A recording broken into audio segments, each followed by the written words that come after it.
There are a lot of videos on YouTube talking about how to best optimize your characters for Fire Emblem 3 houses, whether that be for what class to choose, which people to recruit, or even who you need to marry.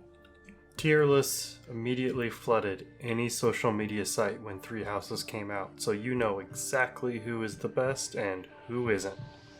Or did you? The character design and stats help inform the player on what route should be the best for each character, but I had a different idea. I decided to challenge not only myself, but also the flow of the game by making myself intentionally play this game in the worst way possible and see how much more difficult the game is when you mismatch classes for characters. It was put to a vote, and unanimously the Black Eagles won. So will they fall victim to the dreaded RNG? Or can we help them do the impossible by beating Fire Emblem 3 houses in the wrong way? I'd like to take a second to thank my first patron, Relativity. If you'd like to support the channel, be sure to subscribe, like the video, and consider donating to the channel's Patreon, which will be in the link below. It'll help me keep doing what I love, and there are some good benefits for joining, such as being able to vote on challenges for videos. First things first, we need to go over the rules, for without some sort of boundaries, this can get out of hand quite quickly. Including Byleth, there are 9 people in your roster, regardless of which house you choose. These are the only people we are allowed to use. This means no recruitment from any other houses, sorry Raphael, or from the monastery. Excluding the Lord class, due to restrictions for it, as well as being a pretty solid choice for those who can choose it, there are 9 masterclass options. Because of this, we will limit ourselves to 1 character per masterclass so that we do not have an army of fortress knights and bishops. We can have 2 characters share a class, like Priest, as long as one unit is intended for Grimoire and the other is intended for Holy Knight. However, this will be uncommon, as once we get to advanced classes, each unit should be in their own branch of the class tree. This does mean that we cannot have a Fortress Knight and a Paladin, as both of them belong to the Great Knight Master class. As for deciding what characters get what classes, I have prioritized those who have a weakness in a specific field related to a given class.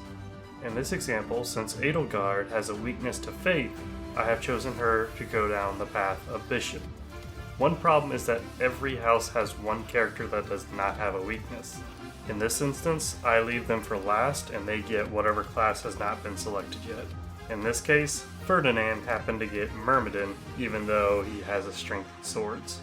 I tried offsetting it by having him become a thief and then assassin, as I feel like if he were real, he would look down upon those who his royal bloodline would consider beneath them. Finally, we come to Byleth, who I have no rules for, as the character is literally a blank slate for you to mold into whatever you want. For this, I decided to pick classes I personally don't get to see played often for a main character in any Fire Emblem game, and in this run, she will attempt to become a Grimoire, but I definitely look forward to the Golden Deer run when I make him a Fortress Knight.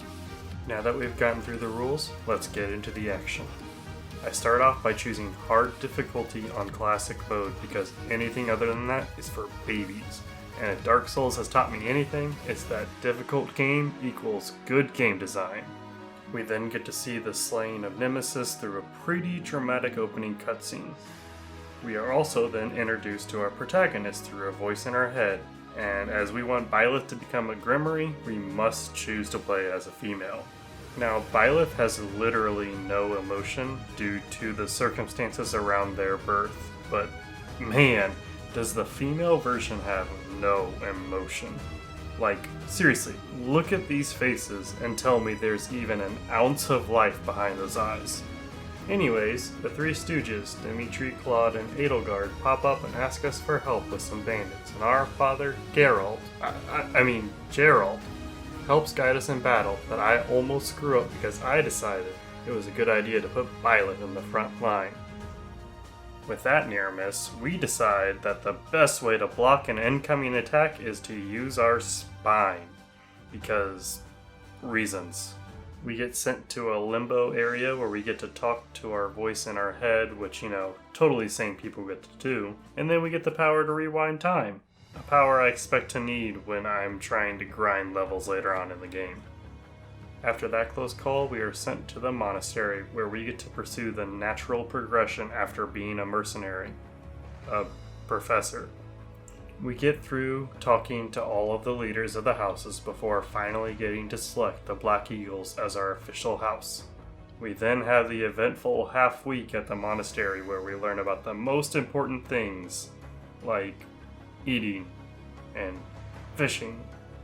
To be honest though, the gardening is something that I took for granted in last playthroughs, but with this challenge you can absolutely guarantee that I will be exercising my green thumb in an attempt to get desperately needed skill point increases. Skipping past that eventful session, we are set for the mock battle at the end of the month where they pit students against one another to the death in order to make sure they can stay in school, because that's what every kid wants, more homework. Just kidding. This is the one place where it's okay to lose someone as they won't officially die here, and to showcase this, Lorenz and Ignatz decide the best strategy is to run directly at an enemy army when outnumbered 2 to 5, although it's technically 3 to 5 thanks to Ash. We make short work of them and we go find Claude and Hilda completely camouflaged in some bushes and we take them out. Manuela finally decides to get off from her perch, but only after we've defeated her final 2 students.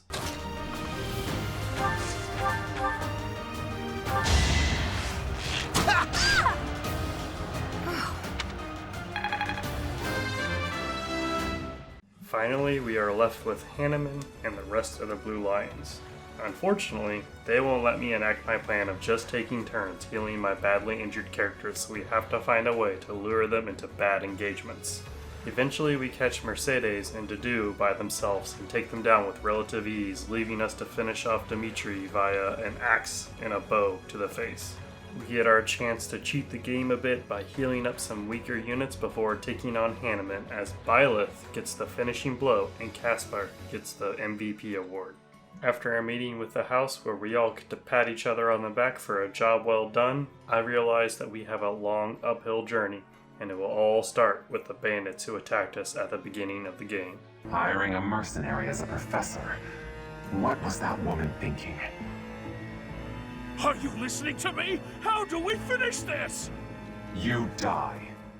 Thank you for watching and stay tuned for part 2.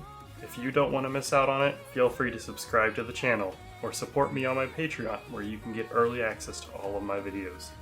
Thank you for all of your support, and as always, remember to be kind to one another.